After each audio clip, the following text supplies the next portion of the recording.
What is up, JL Life Moto here? Not really an instructional video today, more as a build update. Going to be doing some work to Heathen today. Let me show you. So everyone who follows the channel know Misty's on 2.5 inch Rock Krawler lift that we actually got from Rebel Off-Road. It was she bought this as soon as it was available. 3.5 inches wasn't a thing yet. She was an early adapter. But we got we got the rest of the control arms. We got the springs, the 3.5 inch springs, the rear track bar. We're getting rid of the track bar bracket, the fancy grease, and bump stops. I think that's all. But one thing I really like about both Metal Cloak and Rock Krawler kits is you can piece together your kit. So, you know, Misty bought the level 2 or series 2 adventure series 2 she bought a simple lift. It just came with the front lower control arms, the back upper control arms, the springs, front track bar, rear track bar relocation bracket, and came with new shocks. Fun fact, we found out after calling Bilstein about the shocks. The shocks are actually for a 2-inch lift, not a 2.5 inch lift, so those definitely aren't going to work. However, we don't have really much of a choice. Much of a choice right now. We're going to have to. We ordered new shocks, but they're going to take about 2 weeks to get here. So I'm just swapping everything in. We won't be off-roading until then, so she's just going to have to tolerate a subpar shocks for a while. But as I was saying, so what's really awesome about these Rock Krawler and Metal Cloak is you can actually buy parts and continue to upgrade your lift, so you're not having to spend $3,000 up front. You can start with, you know, a couple of simple things like control arms, track bar, and springs, of course shocks, and, you know, lift up to where you would like to be for a reasonable price. And as you continue your build, you can come back later and say, well, I want to add this, this, and this, and make it a more robust lift. So that's what we're doing to Heathen today.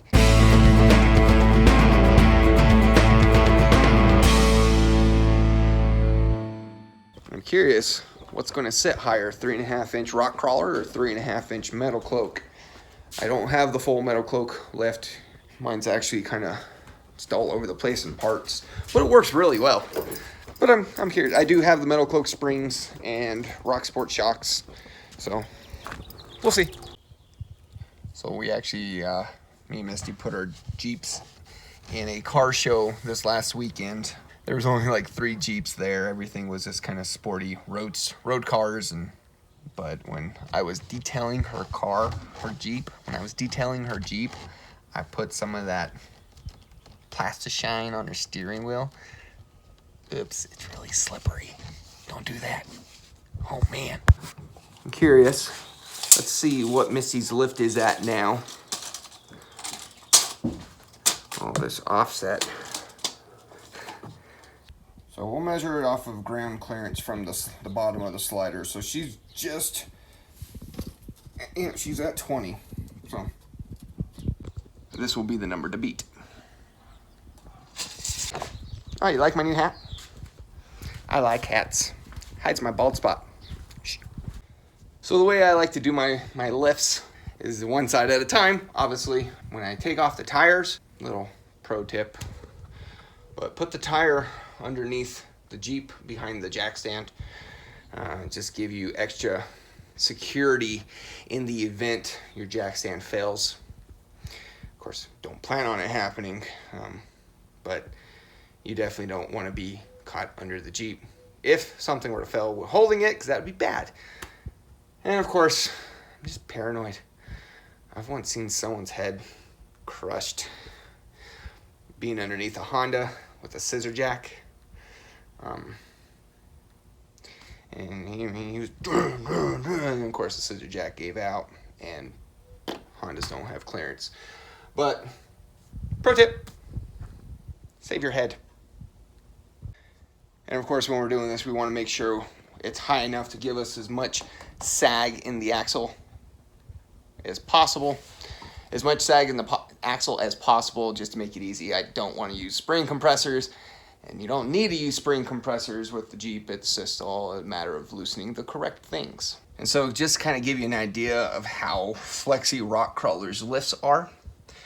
I haven't loosened anything except take off the tire and drop the axle on this side. And I mean, look how loose the spring is.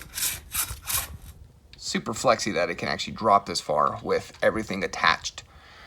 But longer springs. And just a reminder, once you are starting to drop the axle, check all your lines to make sure there's slack in it. Her air locker hose, plenty of room with that. The brake line and speed sensor, we got plenty of line in that. Then we get to the FAD, the front axle disconnect, this awesome piece of machinery. And you can see it's kind of tight, so I mean, we're taking off the arms anyway. We're going to pop out these clips. Another pro tip: when you're replacing your control arms, do one control arm at a time. Don't take off control arms on both sides. You're going to have a bad day, because the reason is your control arms hold your axle where it is. You take that off, your pumpkin, I mean, it's what holds it. It's going to go down. You don't want that to happen. So, but anyways, to help loosen everything up, I'm not going to film everything. We're going to want to disconnect, or not disconnect. We want to loosen the lower control arms. Don't take it off. We're going to loosen that, the shocks on both sides, and the track bar. We're just going to loosen all of them. We're not taking any of those off. We will be taking off, obviously, the uppers at some point because we're replacing them. We'll get into that when we get there, but I'm going to loosen the front lower control arms. I'm going to loosen the track bar and the shocks, and then this should droop down without any issues. So as you can see, loosening the front lower control arms makes a huge difference. This guy, I mean, as I dropped it, and it's still dropping more, pop this just right out, don't even have to do much. Let's compare it to the new spring. Ooh, where are you going, buddy? Get back here. So, yeah, there they are. Triple rated springs from Rock Krawler. And so, since Missy's been kind of ballsy for sure, she's been running without any additional bump stops with her 2.5-inch lift. We're finally going to fix that. We got some adjustable bump stops, which I have in mind. I love them. But one of the things we need to do, we need to drill this to 1/2 inch. So we're just going to get our step bit, and we're going to get up to 1/2 inch. Make sure it is on the power setting, not the speed setting. It works better. Remember, eye protection. You definitely don't want flying in your eyeball, but provided hardware, 1/2 inch. Let's make sure it's going to fit, and we'll get it. Another cool thing about when you buy the bump stops from Rock Krawler, it comes already for a 1 to a 4. It's adjustable, so whatever works for you. If you want 1 inch, you want 2 inch, you'll be able to adjust that. If you decide to go to a 4.5 inch lift that Rock Krawler has, you don't need to buy additional bump stops. I love it. So here's all the hardware that comes with it. It comes with the hardware for the 1 inch, the 2 inch, the 3 inch, the 4 inch, the stackables on both sides for 1, 2, and 3, and 4. It is nice. I like it. And you can do this while the springs are still in. On the back side of the spring perch is going to be your bracket for your brake line and speed sensor. Just take out that bolt and you can get in from the back. We got our hole drilled. We just slid the spring in willy-nilly. So what you do need to do at this point, this is when you start piling in your pucks. I remember I once asked a larger YouTube channel about adjustable bump stops. He kind of implied that I was an idiot for suggesting such a thing existed, but there you go. As you can see, easy to adjust, add or eliminate. We're just going to take the bolt and nut on bottom and get that all tightened up. Real quick, I want to show you why it's important to have bump stops. Unseat the spring, she had so much flex. And this is where the lip is supposed to be on her spring isolator. You can see it's kind of crushing it. It's because the spring would unseat, kind of like this. And when it would come back down, it pinched the top. She's going to need to replace her spring isolators. But anyways, as you see, it's kind of crushing it on that side. I'll show you the other side real fast. Passenger side, you can see it, the spring was sitting on here. This is supposed to be up, but you can see where the spring was kind of laying. She'll need to replace both, or we will replace them soon. But yeah, anyways. Also, whenever you're drilling on anything, make sure you put paint on your exposed metal to prevent rust. And I'm going to show you guys a real nifty trick. So I've always had, when I did my Mopar lift, this getting in here to grab the bottom of the bolt to tighten my bump stops, which the Mopar bump stops were retarded because, wait, I can't say retarded on the internet. Sorry. Were silly because there was nowhere really to grab unless you took a pair of an oil filter wrench and basically grab it, and as you turned it, it scratched it, it dented it, and of course it started rusting. Let me show you. Yeah, this guy. So I mean, there was no real easy way of grabbing this when I did mine, except for putting an oil wrench around it and just trying my hardest to get that on. But anyways, nifty little trick on the back. And you remove this bolt and take this bracket off. You can easily access the bottom of this bolt to grab it with your wrench as you, again, use your tool to tighten the top. So you're not having to, just hope you can hold on for your dear life. But yeah, after removing that bolt, just pull it out. And now, easily get this bracket out of the way. Easily access that bolt to tighten down your bump stop. All right, so we got our springs and our bump stops in. We're going to start rising it up. Make sure the end of the spring is on the isolator tab. Yeah. Make sure those are lining up together. As I raise it up, because I did disconnect the track bar, as I jack it up, the track bar, which I will need to adjust, but I'll do that after it's on the ground. Try to get my holes to line up again and thread in your bolt. That lighting is terrible.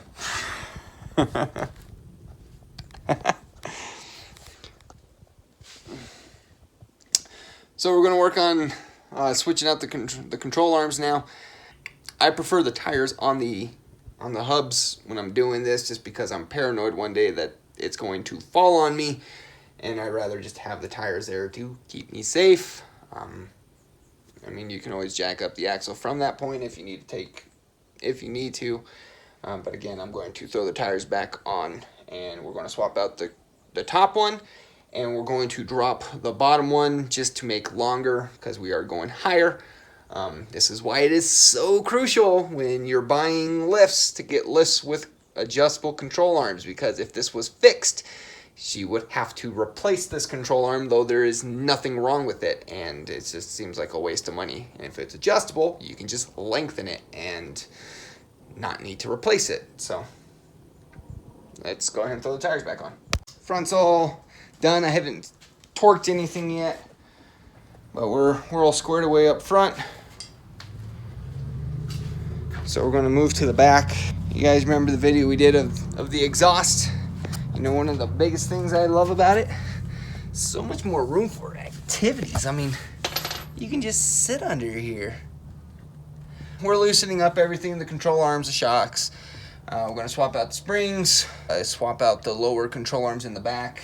And while I'm back here, I'm going to relocate her emergency brake line and bend the brake brackets so she's squared away. Shouldn't take too much longer. The back is, in my opinion, easier. Popped out the rear spring in the middle of doing the bump stops. Compare the rear springs, and look at all that compression.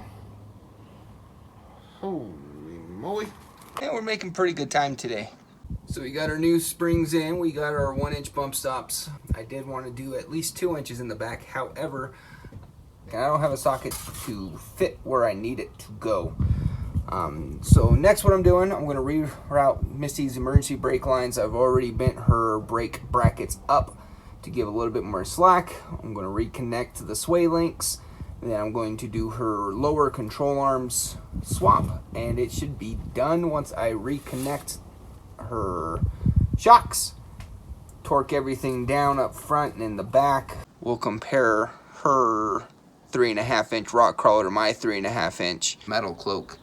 Of course, mine is going to be taller because I have 38-inch tires. Misty's on 35s. She's trying to chase me, guys. But checking in a bit. All right, guys, we're all done. Well, what time is it? About 3. Started at about 9. One of the control arms didn't want to pop in the way I wanted to, and I did some adjusting to the steering. So, record time. All right, well, we're going to pull Heathen out, park it next to Bromance, and compare sizes. The 22, 21 and a half. Pretty spot on. Dang, there ain't much of a difference, is there?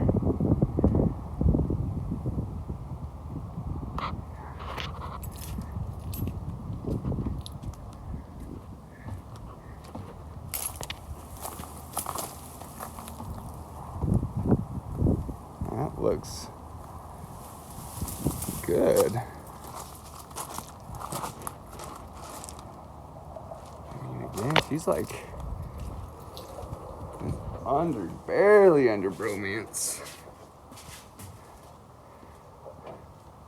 That looked pretty darn good. All right, I'm gonna go give Misty her keys, let her go test drive it. I'm sure I can give her death wobbles.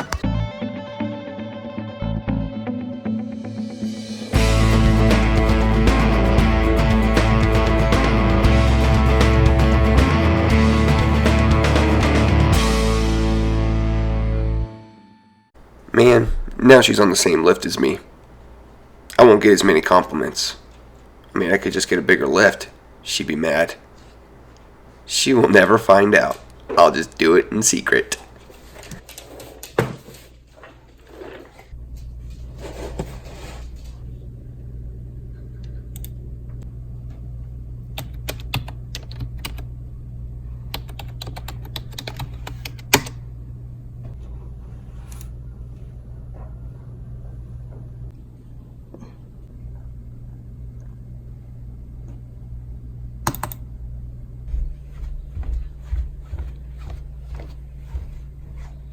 Babe, what are you looking at? Nothing. Looking at porn. You better not be looking at lifts. No. Porn. So I hope you guys enjoyed the video. Now that Heathen is on 3.5 inches of lift, Woohoo! she's finally up and close to my league. Need Please. bigger tires? No. Yeah, we have no intentions on going bigger tires with the Dana 30. It's just 35 on a Dana 30 is that's pushing it already. We're not going to push it further until we get stronger beef underneath. And I don't plan on changing from Yokohamas. I actually really love them. So I'm thinking 37 will definitely break things. They are some gnarly I tires. I would really like a pair, but she has them, and I really don't like copying, at least her. But make sure to leave a thumbs up for the video. Leave a comment. If it's your first time to the channel, consider subscribing and share. Yeah. All right. Y'all take it easy. I'm doing the thumbs thing.